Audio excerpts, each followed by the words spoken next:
Bonjour, je m'appelle Jenny Fouti, nous revoilà dans notre troisième vidéo. Le thème d'aujourd'hui, comme d'habitude, concerne le plus nos frères africains. Pourquoi? Parce que nous sommes les moins informés. Pourquoi? Parce que nous sommes occupés à faire les ongles, les cheveux et à regarder les vidéos qui ne nous enseignent rien. Mais pourquoi? Nous priorisons la sable, l'ambiance et surtout la bière.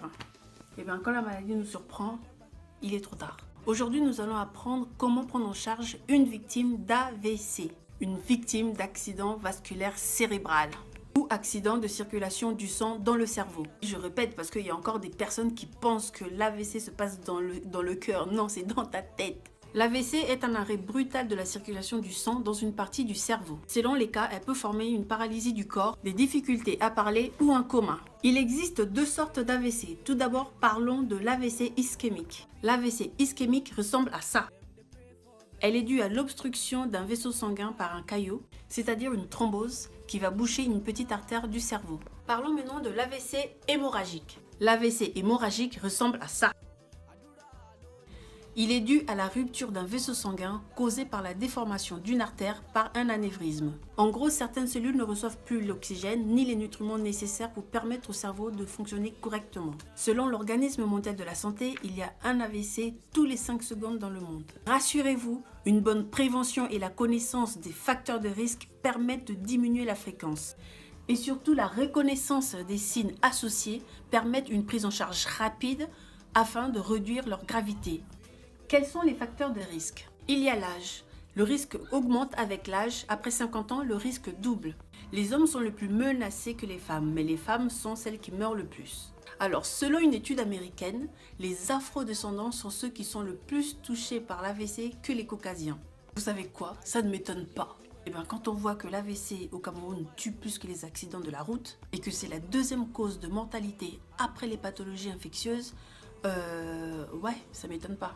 Bref, revenons à nos moutons. Les facteurs de risque, il y a les diabétiques, les personnes qui souffrent d'artériosclérose, les problèmes cardiaques, les personnes qui ont déjà eu un AVC, l'obésité, le cholestérol, l'apnée du sommeil, le tabagisme et les problèmes psychosociaux. Hey, maman Nangaye, c'est ce qui tue le plus les Africains. Le stress, la dépression, l'isolement, la famille en Afrique. Hey, maman, les gros problèmes. Parlons maintenant des signes. Très souvent, l'AVC est précédé d'un AIT, accident ischémique transitoire. C'est une forme légère d'AVC due à une interruption temporaire du débit sanguin d'une partie du cerveau. Les symptômes durent moins de 2 heures. C'est une urgence médicale, car 10% des victimes d'AIT font un AVC la semaine qui suit. Sauf que pour l'AIT, les symptômes ne durent pas plus de 2 heures et disparaissent comme si de rien n'était. Alors écoutez bien. Lorsque le premier symptôme apparaît, cela veut dire qu'il vous reste quelques minutes ou quelques heures avant l'AVC. La paralysie d'une partie du corps, une partie du visage s'affaisse. La victime n'arrive pas à sourire. Il suffit de la demander de sourire, elle n'arrivera pas à le faire symétriquement. L'engourdissement du bras ou de la jambe. Pareil, il faut lui demander de lever le bras ou la jambe et vous verrez qu'il ne pourra pas le faire. Trouble du langage et de la compréhension. La victime a du mal à parler et à comprendre vos questions simples. Donc, pour vérifier, posez-lui une question. La perte d'équilibre, instabilité à la marche. La personne marche comme s'il était ivre. Pour vérifier, faites-lui marcher. Une céphalée, c'est-à-dire un maux de tête violente, soudaine, sans cause. Des problèmes de vision, soit une perte de la vue d'un œil ou une double vision.